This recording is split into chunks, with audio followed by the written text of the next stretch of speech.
Akhirnya saya jumpa juga saut ikan macam ni guys.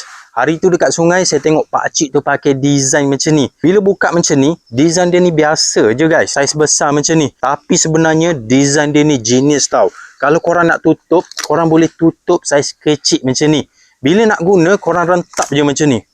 Terus dapat saiz besar, tutup, terus saiz kecil. Bila saiz kecil macam ni, kalau korang nak mancing pakai basikal pun tak ada hal. Nak simpan dalam beg mudah. Korang tinggal selit je macam ni. Korang tengok mudah untuk simpan, mudah untuk bawa mana-mana. Oh shit man. Oh, design dia susah ambil lah guys. Yang cipta benda ni pasti seorang yang sangat genius. Lepas ni jumpa je spot mancing, rentap macam ni, terus dapat satu jaring yang besar macam ni. Tapi jaring dia ni kecil, pendek macam ni kan. Susah sikit kalau nak saut ikan-ikan jauh. Tapi korang jangan risau. Yang cipta benda ni seorang yang genius guys. Korang boleh tarik macam ni sebab yang ni design teleskopik.